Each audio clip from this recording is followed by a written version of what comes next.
사울은 하나님께서 택한 사람이었습니다. 사도행전 9장 15절의 말씀대로 사울은 이방인들과 임금들과 이스라엘 자손들 앞에 그 이름을 전하기 위하여 택한 나의 그릇이었습니다. 그분이 바로 사울입니다. 그래서 사울은 특이한 방법으로 예수님을 만나게 됩니다. 예수 믿는 사람들을 잡아 옥에 가두려고 다메섹으로 가던 중에 그는 성령의 빛을 받아 쓰러지게 됩니다. 바로 쓰러지는 그때 그는 두 번의 예수님의 음성을 직접 듣습니다. 첫 번째 음성은 사울아 사울아 어찌하여 내가 나를 핍박하느냐 하는 음성이었습니다. 두 번째 음성은 바로 나는 내가 핍박하는 예수라 그런 음성을 듣습니다. 사울은 이렇게 해서 예수를 만나게 되었는데 그 음성을 듣고 사울이 일어나려고 보니까 시력을 잃게 되었습니다. 그 후에 그는 3일 동안 식음을 전폐하면서 그 받은 충격 속에 있게 됩니다. 이때 성령님께서 또 한 사람을 만나게 해주시는데 그분이 바로 다메섹에 살고 있는 아나니아라고 하는 사람입니다. 아나니아라고 하는 이 사람은 하나님의 사람입니다. 동시에 사울을 만나기 위해서 존재했던 사람입니다. 성경에 보면 그 사람이 나타나는 그 순간은 아주 짧은 단순한 한 사건이었습니다. 그렇지만 바로 사울을 만난 그 사건이 세계를 변화시키는 그런 계기와 동기를 부여해 주었다는 것입니다. 어떤 의미에서 우리의 삶이 숨겨져 있을지 모르겠습니다. 어떤 의미에서 우리의 삶은 제한되어 있을지 모르겠습니다. 그러나 우리가 하나님 앞에 경건하게 기도하며 준비하고 있기만 한다면 하나님은 우리의 생애를 통하여 우리의 만남을 통하여 세계를 변화시키는 어떤 역사를 일으킨다는 것입니다. 아나니아를 만나서 안수를 받게 되었습니다. 그때 성령이 강하게 임하게 되었고 사울은 그때 성령 체험을 합니다. 성령의 세례와 더불어 그는 성령의 충만을 받게 됩니다. 그때 놀랍게도 그 눈을 가리고 있었던 비늘 같은 것이 떨어져서 보게 되었다는 것입니다. 나는 우리 성도님들에게도 이런 역사와 기적들이 일어나기를 바랍니다. 다 우리를 막고 있는 어떤 것들이 있습니다. 귀를 막고 눈을 막고 우리의 마음을 막고 주님께 가는 것을 막고 있는 것들이 바로 성령의 그 놀라운 능력으로 전부 다 떨어질 수 있게 되기를 바라는 것입니다. 사울은 음식을 다시 먹게 되었습니다. 건강을 다시 회복하게 되었습니다. 이 모든 일들은 참 놀라운 일입니다. 굉장히 충격적인 사건입니다. 이렇게 놀랍고 충격적인 사건은 바로 예수님께서 사울의 생애에 개입했기 때문입니다. 예수님이 개입된 역사는 새로운 역사입니다. 예수님이 개입된 개인은 새로운 인간이 되는 것입니다. 예수님이 개입한 가정, 변화된 가정이 됩니다. 교회라고 다 교회가 아닙니다. 예수님이 별로 주인이 안 되는, 계신지 안 계신지 모르는 교회도 있을 수가 있습니다. 건물은 있습니다. 사람은 많이 모이나 예수님이 안 보이는 교회도 있습니다.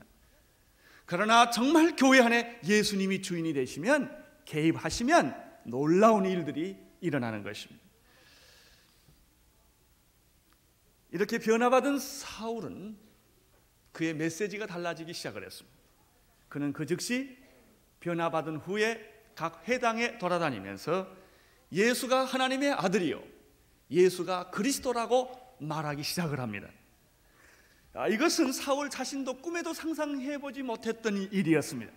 왜냐하면 며칠 전만 해도 그는 예수 믿는 사람을 잡아 죽이려고 했던 사람이, 예수가 그리스도라고 말하는 사람들, 예수가 하나님의 아들이라고 말하는 사람들을 가장 파렴치하고 가장 하나님을 모독하는 그런 사람이라고 생각했었기 때문입니다. 그러한 사울이 자기 자신의 입으로 예수가 하나님의 아들이다, 예수가 그리스도라라고 지금 말하고 있는 것입니다. 23절을 보시기를 바랍니다. 23절 시작.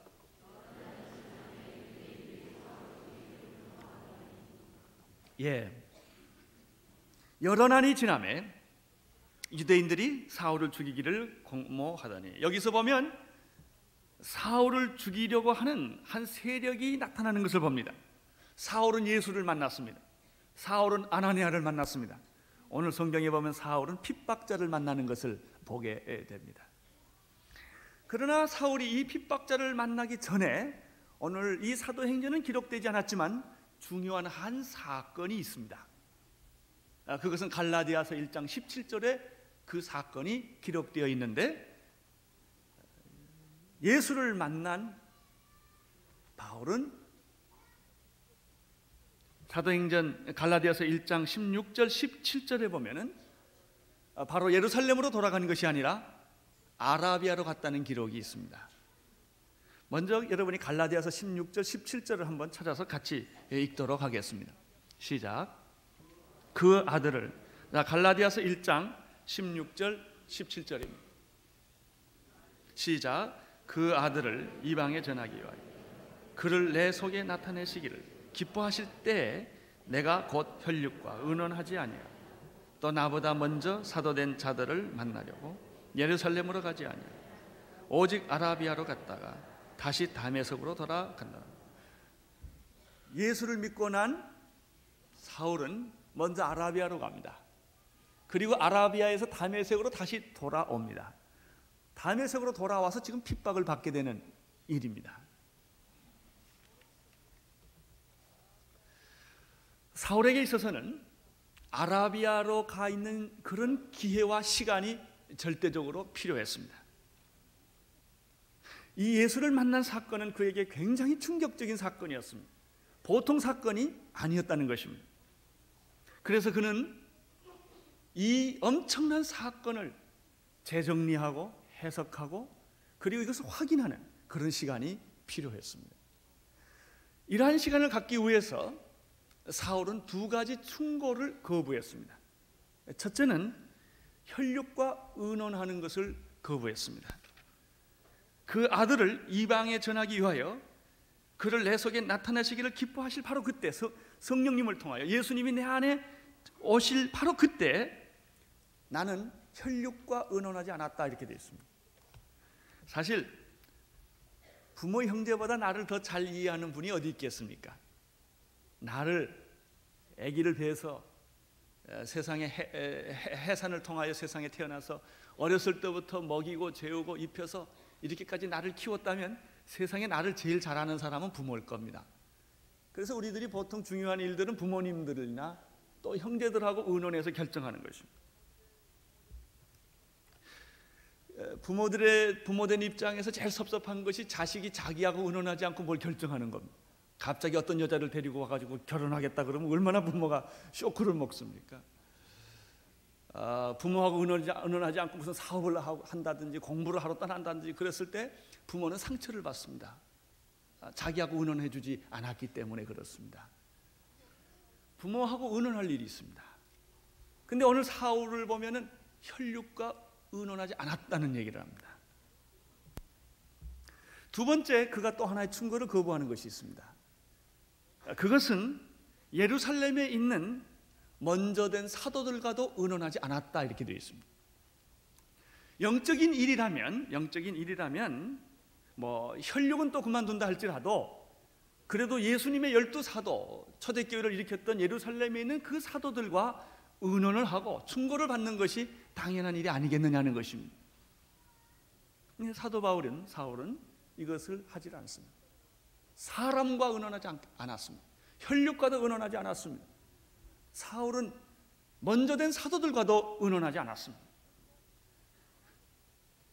그러나 사울은 결코 교만해서 그런 것이 아닙니다. 대부분의 이런 사람들의 경우는 교만하거나 아주 고집이 세거나 자기 개성이 강할 때 이렇게 합니다만은 사울의 경우는 자신만만해서 그런 것도 아니고 교만해서 그런 것도 아닙니다. 그는 자기 생에 예수 그리스도가 개입한 이 엄청난 사건은 그가 직접 시간을 들여서 하나님과 1대1로 만나서 그 문제를 확인하고 결정하려 했던 것입니다. 이것은 아주 중요합니다. 우리가 어떤 문제는 사람하고 의논할 일이 있지만 정말 어떤 문제는, 하나님과 관계되는 어떤 문제는 기도하면서 금식하면서 사람과 의논하지 아니하고 직접 하나님께 물어보는 그런 일들이 필요합니다. 그런 영적인 사건들이 있습니다. 문제는 사울이 아라비아로 갔는데 왜 갔으며 그곳에 가서 무엇을 했을까 하는 궁금증이 생깁니다. 왜냐하면 성경에는 전혀 거기에 대한 언급이 없기 때문입니다. 바울의 연보를 보면 아라비아로 가 있는 그 연수가 한 3년 정도 된다고 우리가 계산을 합니다. 짧은 세월이 아닙니다. 그 기간 동안에 그가 무엇을 했을까 하는 것입니다. 물론 어떤 사람들의 추측대로 성령을 받고 능력을 받아서 사울이 전도하러 그것까지 갔다고 말하는 분도 있습니다. 아마 그럴 가능성도 없는 것은 아닙니다. 그러나 그것보다 더 중요한 의미가 성경 여러 곳을 찾아보면 발견하게 됩니다. 분명한 것은 사울이 주님과 더 깊은 교제를 하기 위하여, 직접 하나님의 말씀을 듣고 훈련받기 위하여 그는 그곳에 간 것입니다. 예수님이 공생의 사역을 하기 위하여 30년 세월을 침묵하고 지냈습니다. 공생의 사역이 시작되면서도 예수님은 40일 동안 마귀와 싸우기 위하여 광야에 가서 금식하며 그런 기다림의 시간을 가졌습니다. 사울이 정말 하나님의 사람으로 변신하기 위하여 이런 시간들이 필요로 했던 것입니다. 대부분 우리들의 경우는 은혜를 받으면 즉시 무엇인가 행동하려고 하는 것이 우리들입니다. 그러나 그것은 몹시 위험한 일입니다. 일보다 더 중요한 것은 사람이 되는 것입니다. 저도 일을 보면 기다리지 못하고 뛰어드는 그런 습관이 있습니다. 그런데 그렇게 해보면 언제나 실패를 합니다. 준비된 사람이 없이 일을 하면 다시 일한 만큼 손해를 봅니다. 왜냐하면 다시 처음으로 돌아와야 하기 때문에 그렇습니다. 일보다 더 중요한 것은 준비입니다. 행동보다 더 중요한 것은 준비입니다. 준비가 얼마만큼 되었느냐에 따라서 그 열매가 그만큼 맺어지기 때문입니다. 아무리 시간이 걸려도 주님과 깊이 교제하고 준비하는 자에게는 놀라운 성령의 역사들이 맺어지게 된다는 것입니다. 사실 그렇습니다. 주인의 뜻을 모르고 무슨 일을 할 수가 있겠습니까? 주인의 뜻을 모르고 내가 아무리 열심히 한들 그것이 결국 일은 많이 됐을지라도 주님의 주인의 뜻과 맞지 않는다면 그것은 오히려 주인에게 해를 끼치는 일이 되고 말 것입니다. 그러나 우리는 주인의 뜻을 생각하기보다는 일을 생각하는 경향이 있다는 것입니다. 낭비처럼 보이는 시간, 열매가 없어 보이는 시간, 무의미하게 느껴지는 시간, 그렇지만 바로 그 시간이 사울이 바울이 되는 시간이요, 물이 포도주가 되는 시간이요, 하나의 알이 새가 되어가는 그런 시간인 것입니다. 오늘 우리는 이 사울의 숨겨진 이 스토리를 통하여 얼마나 이런 시간이 우리 개인에게 교회적으로 필요한가를 알 수가 있습니다. 이런 의미에서 사도 바울의 경험에 비춰보면 부름을 받아 사명을 받은 사람들은 선교지나 사역지에 나가기 전에 최소한 2, 3년 정도는 이런 시간이 필요하다는 것입니다. 온누리 교회라는 의미가 바로 이런 의미입니다. 여러분이 온누리교회에서 은혜를 받으셨는데, 그리고 사명을 받고 부름을 받고 이제 선교지로 갈 사람도 계시고 어떤 하나님의 일을 해보고 싶은 분들이 많이 생길 것입니다. 오늘 그분들에게 성경은 이 메시지를 여러분에게 주는 것입니다. 바로 가지 말라는 것입니다. 주님과 깊은 교제를 하라는 것입니다. 말씀 안에 깊이 빠지라는 것입니다. 기도의 시간을 많이 가지라는 것입니다. 우리는 지난주에 조우리 선교사님을 일본으로 파송하는 그런 예배를 드렸습니다. 제가 그 자매를 배우면서 배운 게 있습니다. 그 자매는 IBM에 다녔던 자매입니다. 은혜를 받고 부름을 받아서 그가 선교사로 가기 위하여 사입표를 쓰고 신학교를 들어갔다가 일본에 선교사로 가기로 결정을 했습니다. 그리고 나서 3년을 온누리교회 쭉 계속해서 나왔습니다. 그 자매가 앉았던 자리가 바로 이 자리 금방 어디입니다. 모든 집회에 다 나왔습니다. 그는 이태용 목사님이 하시는 선교 훈련원에 가서 하루 종일 훈련을 받습니다. 그리고 나서 일을 하는 게 아닙니다. 곳곳에 기도 집회를 다 쫓아다닙니다. 철야 기도, 기도, 모든 은혜로운 집회는 다 쫓아다니는 것입니다. 그걸 한 3년을 합니다. 그러고 나서 때가 되니까 일본에 가는 것을 보았습니다. 정말 그 자매가 하고 있었던 일이 사도 바울이 한 것처럼 그런 모습이 있었던 것을 저는 기억을 합니다. 갈라디아서 4장 5절에 보면은 이 아라비아라는 말이 또 한 번 나오는데, 아라비아에 있는 시내산이라는 표현이 나옵니다. 하갈의 얘기를 여기서 하고 있습니다. 자유하는 여자와 종의 여자의 두 얘기를 비교하면서 이 말씀을 하고 있습니다. 아라비아에 있는 시내산이라고 말하는 것을 보면은 사울이 분명히 그 시내산에 가지 않았을까 하는 추측을 우리가 할 수가 있습니다. 모세가 율법을 받던 그 산입니다. 만약에 그곳에 가서 2, 3년이 있었다고 한다면 바로 그것이 말씀의 학교요, 기도의 학교라고 우리가 생각할 수가 있습니다. 갈라디아서의 메시지와 붙여서 생각을 해본다면 율법의 산에서 그는 율법의 멍에를 벗어버리고 성령을 따라 난 은혜의 자리에 들어가는 그런 체험을 그가 거기서 했을 거라는 것입니다. 그런 내용들을 보면은 그 후에 사울이 전하는 메시지나 그가 개척한 모든 교회나 편지를 통해서 보면은 이러한 일들이 얼마나 깊게 다양하게 표현되는지 모릅니다. 정말 온누리 교회가 주님의 명령에 순종하여 세계를 변화시키고 복음화시키려고 할 때 깨달아야 되는 것이 있습니다. 그것은 선교지가 문제가 아니라 선교사가 문제라는 것입니다. 준비된 선교사가 없으면 선교지에 보내지 않아야 합니다. 왜냐하면 준비되지 않는 사람이 가서 일을 하면 일한 만큼 손해이기 때문에 그렇습니다. 사역자가 문제가 아니라 그 사역자가 누구냐 하는 것이 문제가 됩니다. 얼마나 많은 사역자들과 선교사들이 부름을 받았고 뜨거운 열정에 조급하여 준비하지 않은 채 떠나서 선교지를 망치는 경우를 우리가 너무나 많이 보기 때문에 그렇습니다. 그렇다고 선교사를 안 보내야 되느냐? 그것도 꼭 보내야 합니다. 그러나 우리에게는 이런 준비와 인내가 필요하다는 것입니다. 이런 과정이 필요하다는 것입니다.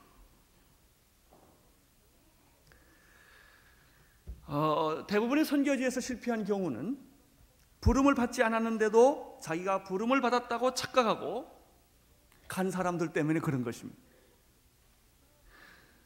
사울의 경우를 보면은 두 가지가 분명히 여기서 확인이 됩니다. 첫째는 그가 부름을 받았다고 하는 확신입니다. 누가 선교지로 가야 합니까? 누가 사역에 뛰어들어야 합니까? 첫째, 부름이 확실해야 합니다. 하나님의 부름은 희미하지 않습니다. 그런 것 같기도 하고 안 그런 것 같기도 하고 하지 않습니다. 하나님의 명령은 분명합니다. 이 부름을 받지 않았는데도 부름을 받았다고 생각하는 사람들이 있습니다. 근데 분명히 선교사로 부름을 받아서 선교지에 갑니다. 열매가 좋지가 않습니다. 나중에 그분을 가만히 자세히 다시 관찰해 보면은 그 사람이 선교사로 가는 것은 현실 도피였습니다. 현재 삶이 고통스럽기 때문에 가정관계라든지 직장관계라든지 현재 자기가 하고 있는 일이 별로 이게 재미가 없습니다. 스트레스가 있고 열등감이 많습니다. 근데 누가 선교 얘기를 했습니다. 야, 이게 내 갈 길이다 이렇게 생각한 겁니다. 그래서 그는 현실의 도피의 수단으로 선교지를 선택하는 것입니다. 현실의 도피의 방법으로 선교사로 헌신을 하는 것입니다. 그러나 그 사람의 마음의 깊은 내면 속에는 열등감이 있고 현실 도피가 있는 것입니다. 어느 시간이 일정한 시간이 지나면 그런 것들이 다 드러나게 되는 것입니다. 결국 고난이 오고 핍박이 올 때 이것을 감당하지 못하고 쓰러지는 것을 보게 됩니다. 사울의 경우는 그가 분명한 하나님의 부름이 있었다는 것입니다. 너는 이방인들과 임금들과 이스라엘 자손들 앞에서 내 이름을 전하기 위하여 택한 나의 그릇이라. 나는 온누리교회 모든 성도님들이 이 부름에 확신이 있게 되기를 바랍니다. 부름을 받았다면 사울의 경우는 최소한 부름에 합당한 훈련을 2, 3년 받았다는 것입니다. 여러분, 은혜 받았다고 성령을 체험했다고 바로 행동하시게 되면 큰 낭패를 보게 됩니다. 철저하게 자기를 쳐서 복종케 하며 성품을 바꾸며 하나님의 말씀으로 준비하는 것입니다. 여러분, 사울이 은혜 받았다고 바로 일을 했다면 그렇게 위대한 편지를 쓸 수 있었다고 생각하십니까? 그렇게 엄청난 사역을 감당할 수 있었다고 생각하십니까? 사울은 마음의 사형 선고를 받고 살 소망까지 끊어지는 비참한 그런 상황까지 그가 들어갔습니다. 40이 하나는 감한매를 5번이나 맞았습니다. 태장으로 맞았습니다. 강의 위험과 도적의 위험과 신의 위험과 말할 수 없는 위험들을 수없이 겪었습니다. 그는 배신을 겪었습니다. 감옥에서 생활을 했습니다. 이런 엄청난 시련 속에 그가 그의 일생을 보냈는데 만약 준비되지 않았더라면 그 사람이 그것을 감당할 수가 있었겠습니까? 그렇습니다. 사울에게는 아라비아의 이 숨겨진 세월, 이것이 사울이 되게 하는 아주 결정적이고 중요한 시간이었다는 것입니다. 여러분이 무슨 일을 할 때 하나님이 길을 막으시는 경우가 있습니다. 나는 꼭 가야 되겠는데 길이 열리지를 않습니다. 다 됐는데 마지막 도장 하나가 안 찍혀집니다. 준비가 다 됐는데 그것은 여러분 하나님의 사인으로 보시는 것이 좋습니다. 더 기다려야 한다, 더 훈련받아야 한다, 더 준비돼야 된다고 하는 하나님의 사인일 수 있다는 것입니다. 준비된 만큼 열매 맺습니다. 변화된 만큼 열매 맺습니다. 말씀으로 무장한 것만큼 열매 맺습니다. 이런 시간들이 우리들에게 필요합니다. 이런 시간을 갖고 난 사울은 다메섹으로 다시 돌아옵니다. 23절을 다시 한번 읽겠습니다. 시작. 여러 날이라고 하는 것은 계산할 수 없는 날들이라는 뜻이 내포되어 있습니다. 이 여러 날이 지나서 다시 다메섹으로 돌아왔을 때 사울을 죽이기로 결심한 사람들이 기다리고 있었다는 것입니다. 그들은 사울을 죽이기 위해서 밤낮 성문으로까지 지켰다고 말했습니다. 24절을 읽으십시오. 시작.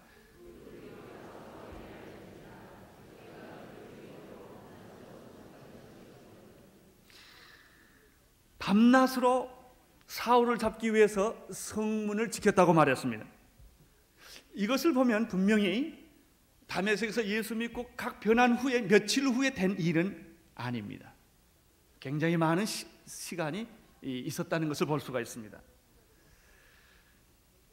사울의 제자들과 사울은 결국 성문으로 나갈 수가 없었기 때문에 광주리를 타고 밤에 성에서 탈출을 하는 얘기가 25절에 나타납니다. 읽어주십시오.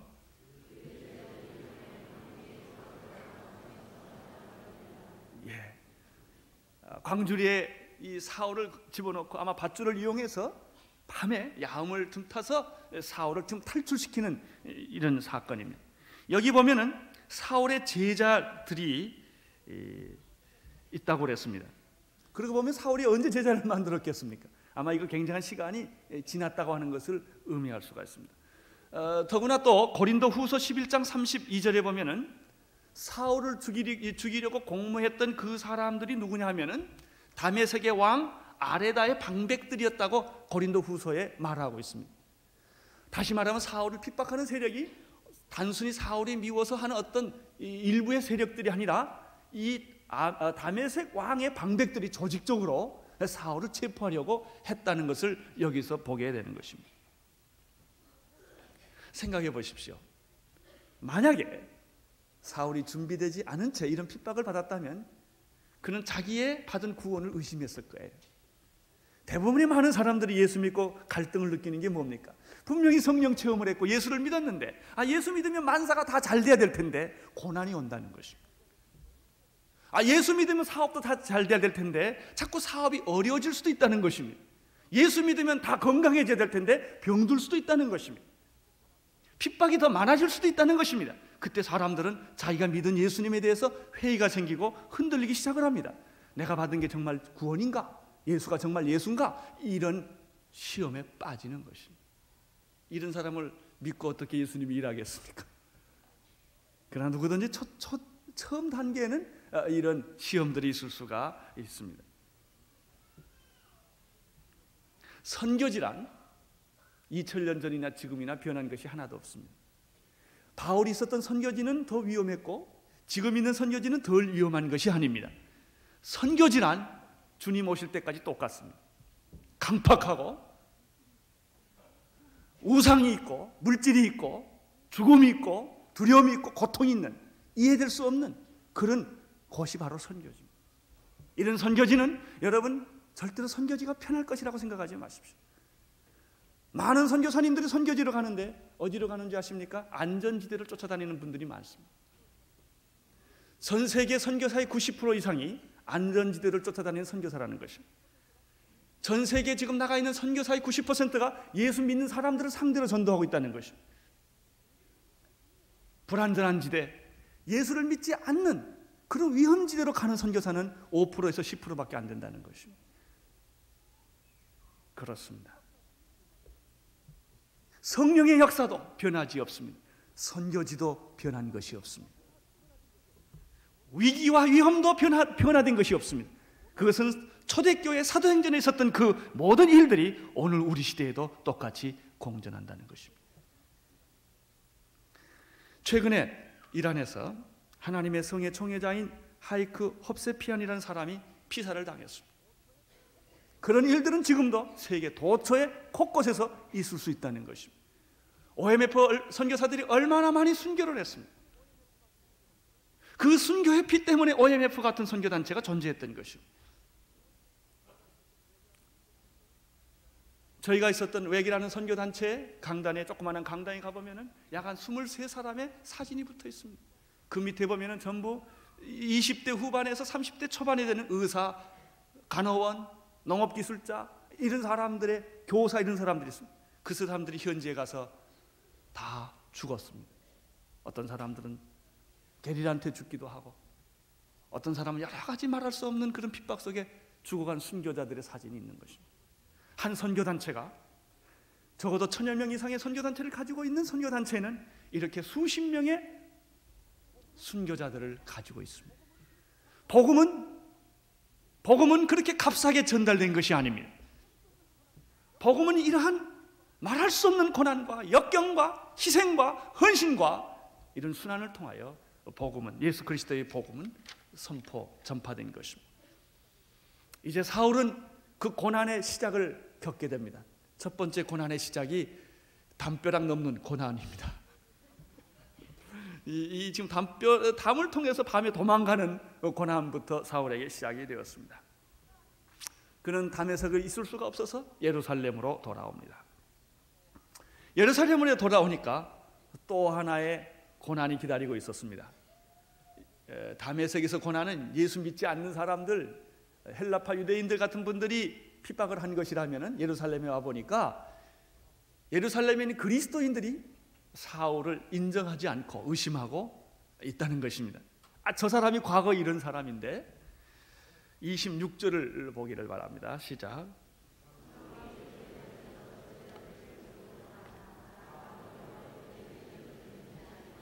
우리는 사울을 만나는 예루살렘 성도들의 얼굴 표정을 쉽게 상상할 수 있습니다. 싹 웃고 있지만 굉장히 불안합니다. 왜 그런 거 있지요? 안녕하세요 그러면서 싹 보고 있는, 아마 그런 표정을 사울에게 지었을 거예요. 거리를 두는 교제, 마음을 열지 않는 교제. 우리 온누리교회도 처음 오면은 굉장히 처음 오신 분들이 당황할 거예요. 사람은 많은데 자기를 영접해 주는 사람 아무도 없고, 그랬을 때 그분들이 굉장히 사막에 홀로 있는 것 같은 느낌을 가질 수도 있을 것입니다. 이때 굉장히 고마운 사람이 하나 나타납니다. 그 이름이 바나바입니다. 27절 시작.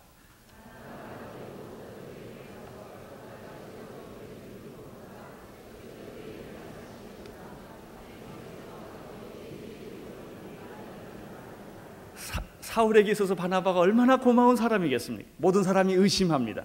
악수를 적당히 합니다. 미소를 적당히 띄웁니다. 거리를 두고 자기를 이렇게 관망하고 있었을 때 이 바나바라는 사람이 뛰어들어서 이 사람을 변호해주고 보호해주고 화해자 역할을 해주는 것입니다. 바나바는 참 따뜻한 사람입니다. 그 사람에게는 두 가지 특징이 있었습니다.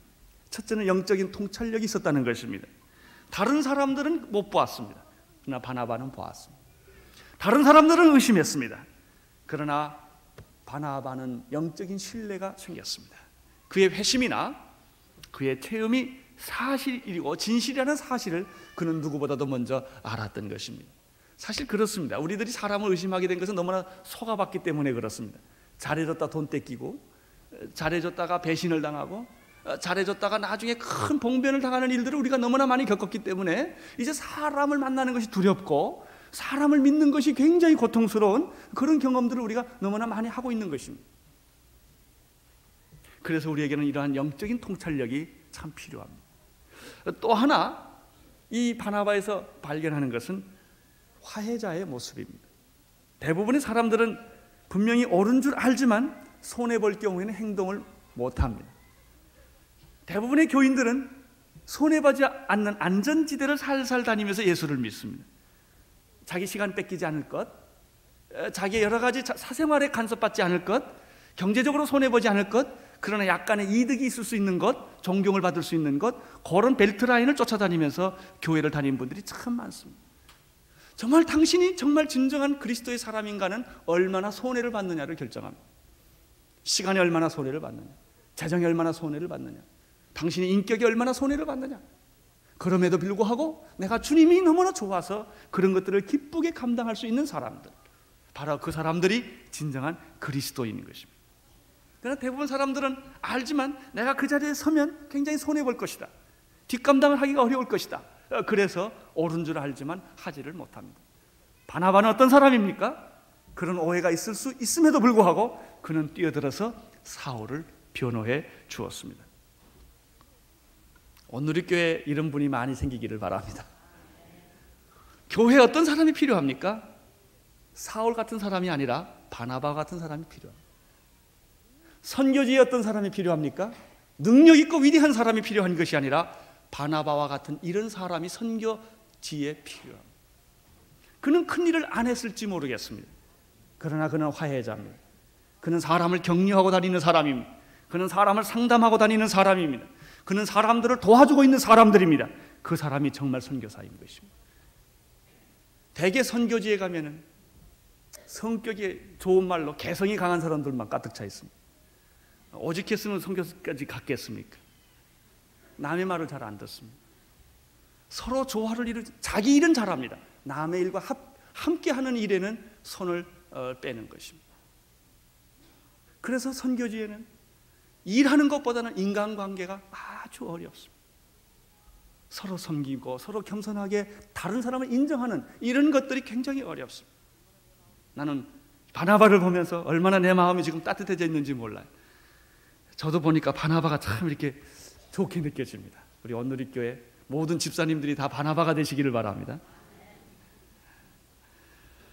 29절을 보시기를 바랍니다. 시작.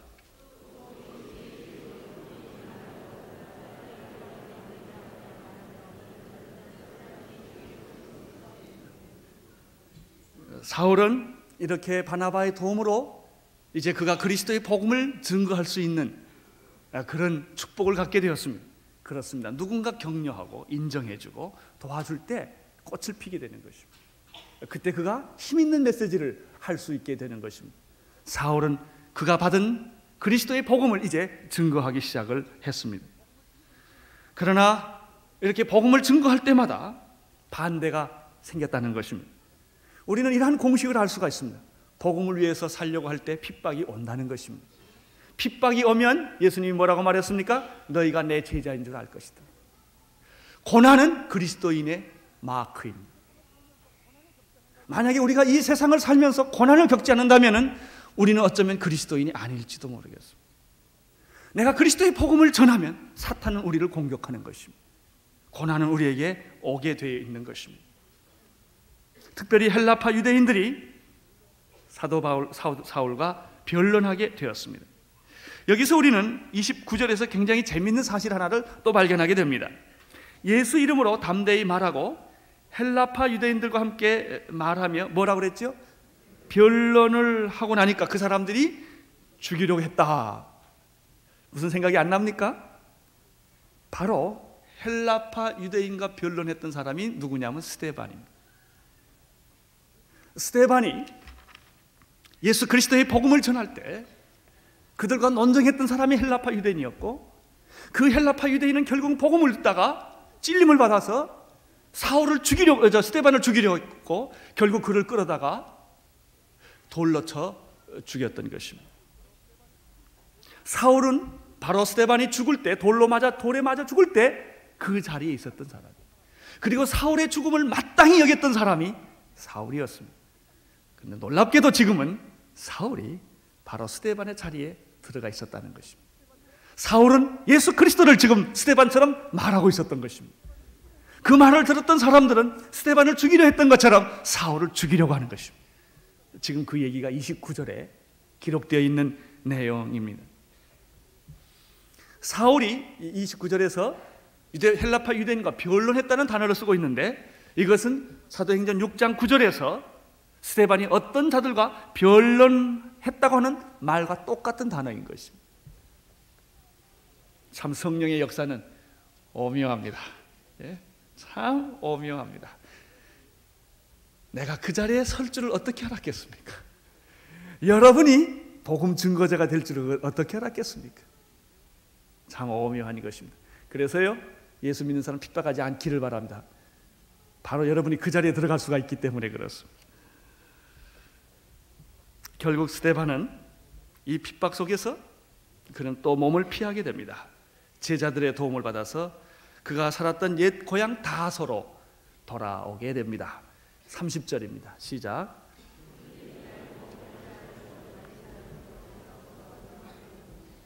다소에서 출생한 사울은 그가 예루살렘에서 교육을 받습니다. 로마 시민권을 갖습니다. 그는 헬레니즘을 경험을 했고, 유다이즘을 경험을 했고, 이 로마를 경험한 사람. 그러나 그에게 얻은 것은 아무것도 없었습니다. 예수를 만났습니다. 그의 인생이 180도 회전을 했습니다. 그는 다메섹에서 예수를 만났습니다. 그는 정말 하나님과 깊은 교제를 하기 위하여 아라비아로 갔다가 다시 다메섹으로 옵니다. 다메섹에서 예루살렘으로 옵니다. 예루살렘에서 다시 그는 자기가 태어났던 고향인 고향 다소로 돌아오게 됩니다. 참 얼마나 놀라운 일입니까? 우리는 가끔 우리의 삶의 거처를 이동하게 됩니다. 어떤 때는 서울에 살다가 우리 권 집사님처럼 또 경상도로 갔다가 또 어디로 갔다 할 것입니다. 저희 같은 경우는 저는 이북에서 태어났다가 전라도로 갔다가 서울로 왔다가 이렇게 움직입니다. 어떤 분은 이민을 가게 될 것입니다. 여기에 하나님의 선교의 깊은 비밀이 있다는 것입니다.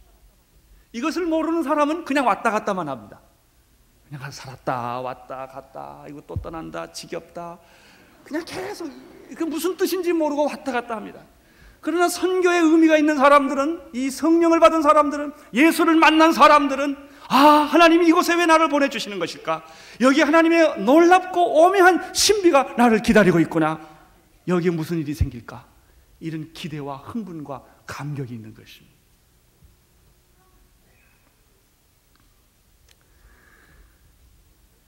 하나님의 일을 할 때는 영적인 자격이 필요합니다.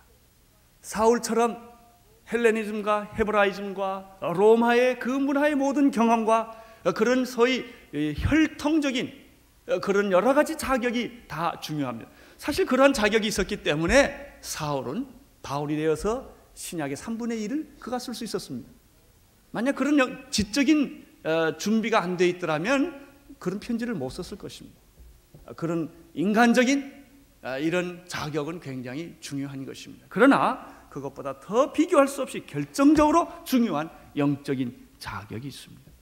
그것이 무엇입니까?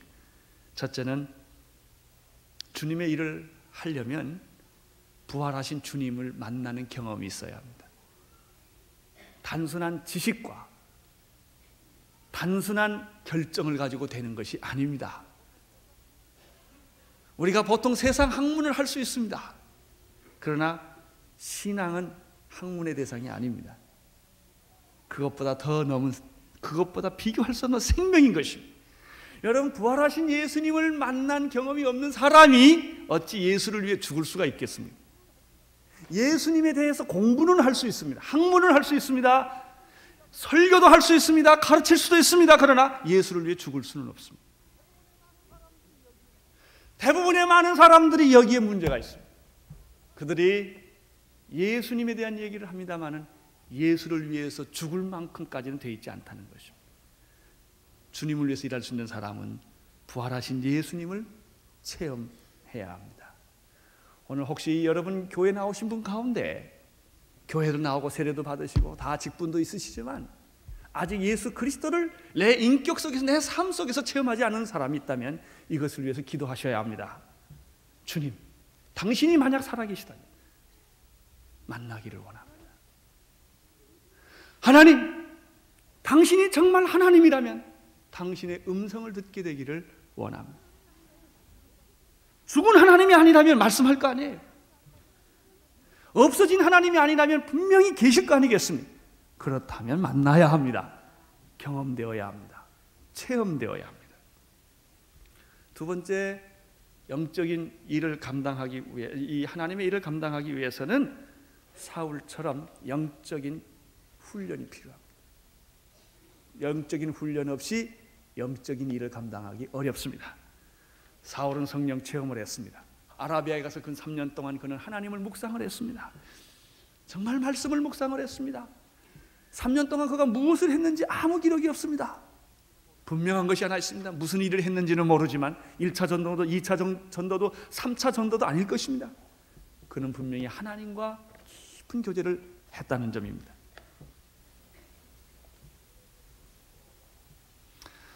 은혜 받았다고 당장 날뛰지 않기를 바랍니다. 준비하십시오. 훈련을 받으십시오. 가장 중요한 훈련은 여러분의 성품이 변하는 훈련입니다. 여러분의 인격이 변하는 훈련입니다. 이러한 훈련을 통하여 하나님은 여러분을 통하여 영광을 받게 될 것입니다. 기도하겠습니다. 하나님 아버지, 사울은 예수님을 만났고 아나니아를 만났지만 이제 그의 생애는 핍박자를 만나기 시작을 합니다. 이 핍박을 이길 수 있는 영적인 능력을 우리 모두에게 허락하여 주옵소서. 핍박이 올수록 강해지게 하여 주시고 좌로나 우로나 흔들리지 말게 하여 주시옵시고 더욱더 하나님의 말씀 안에 있게 하여 주시고 성령 안에 있게 하여 주시옵소서. 예수님 이름으로 기도드리옵나이다.